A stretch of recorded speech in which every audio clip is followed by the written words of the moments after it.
அண்மைச் செய்தி. மயிலாடுதுறை மாவட்டம் பெரம்பூர் காவல் ஆய்வாளர் காத்திருப்போர் பட்டியலுக்கு மாற்றம் செய்யப்பட்டுள்ளார். முட்டம் கிராமத்தில் சாராய வியாபாரிகளால் 2 இளைஞர்கள் வெட்டி படுகொலை செய்யப்பட்ட சம்பவத்தினை தொடர்ந்து தற்போது காத்திருப்போர் பட்டியலுக்கு மாற்றம் செய்யப்பட்டுள்ளார். இது குறித்தான கூடுதல் விவரங்களுடன் இணைகிறார் நமது செய்தியாளர் செல்லப்பா. வணக்கம் செல்லப்பா, மேலும் விவரம்.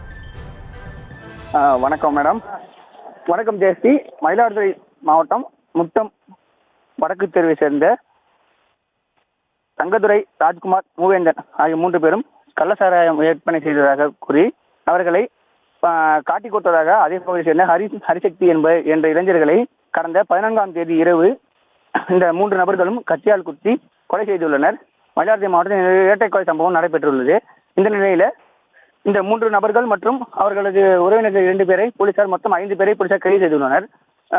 அதனைத் தொடர்ந்து பெரம்பூர் காவல் சரகத்துக்கு உட்பட்ட காவல் ஆய்வாளர் நாகவள்ளி என்பவர் உரிய நடவடிக்கை எடுக்கவில்லை என்றும் இதற்காக போலீசார் கடும் நடவடிக்கை எடுக்க வேண்டும் என்றும் பொதுமக்கள் மற்றும் உறவினர்கள் போராட்ட காலத்தில் ஈடுபட்டு வந்தனர்.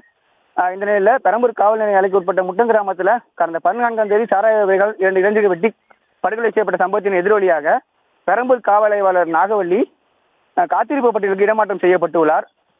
தற்போது இந்த சம்பவம் மயிலாடுதுறை மாவட்டத்திலே பெரும் பரபரப்பை ஏற்படுத்தியுள்ளது. இரட்டை கொலை சம்பவம் நடைபெற்றதுனால அதற்காக பெரம்பூர் காவல் ஆய்வாளர் நாகவள்ளி தற்போது காத்திருப்பு பட்டியலுக்கு பணியிட மாற்றம் செய்யப்பட்டிருக்காங்க. ஜெயஸ்ரீ.